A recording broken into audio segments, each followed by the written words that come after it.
has the this character for the circle, for the main part of the head, but then the nose with the dog character kind of extends itself out and gives you a secondary circle with the center line as well, and kind of concentrating a little bit on the eye line on the bottom, and then the elliptical shapes for the eyes are still there even though the eyes are closed. You want to give enough space to represent that, so it has the elliptical shape and then kind of the curving in and out to show that section. Have the nose out front still as a circular piece that's just extended, gives that triangle part, and then the mouth with a little bit of the lower lip kind of showing through there. So it kind of doubles up. Again, the ear's going to go forward on this character, showing this eraser with the thin and the thick, showing that fold right there. And once you get it, kind of take a look at the eye first, because the upper lid has the thickness to it, and the lower lid a little bit of the thickness to it,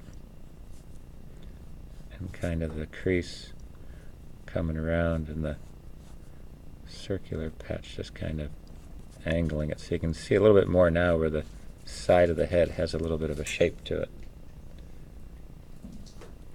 And the overlapping with the eyelash, eyelid, and eyebrow all put together. Again, here's the, so you're starting to see a circular part where you can locate the ear. Just going to draw over the other character.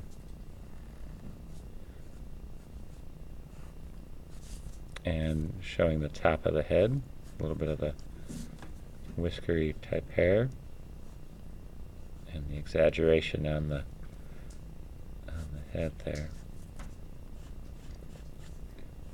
And bringing this part here. So now you have this upper two pieces for that section. Then when you come down to the nose, kind of making the elliptical shape, kind of bring this in front of it. And having the snout coming across so you can see that. And right where the nose anchors, that's where the corners of the cheeks to the mouth are going to be.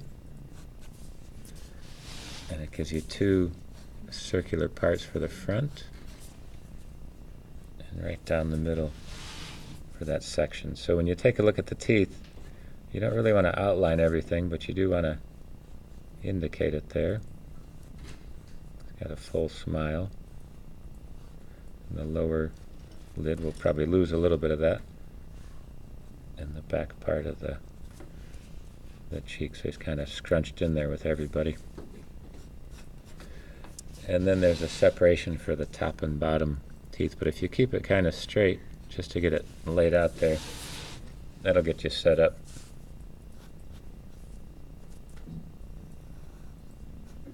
And it builds that section up there. And then once you get it, just start to shade some of this in.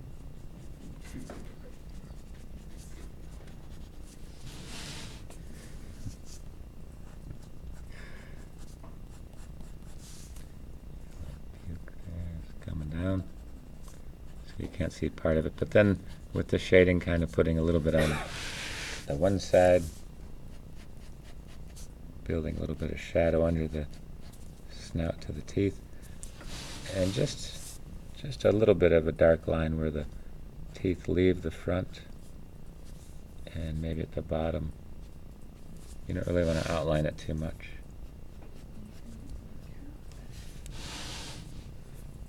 And that gives you that selection in there.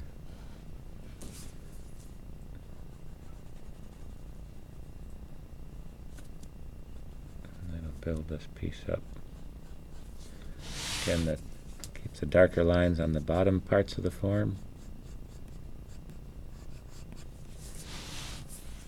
Here, just emphasizing the characters in front. So as these characters interact with each other, I have them overlapping. Just gonna let some of that show through.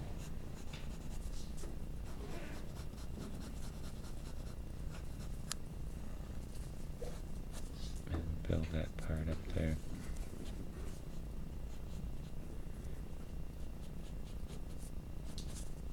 And you can start to see it take shape there.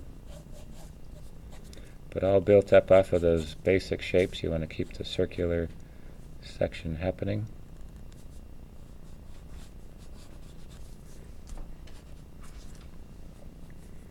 And that'll get you going there.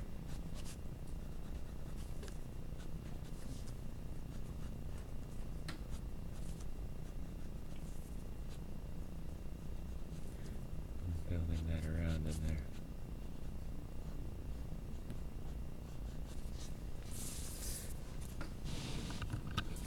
Squash and stretch, kind of squashed in front, inside of all those characters.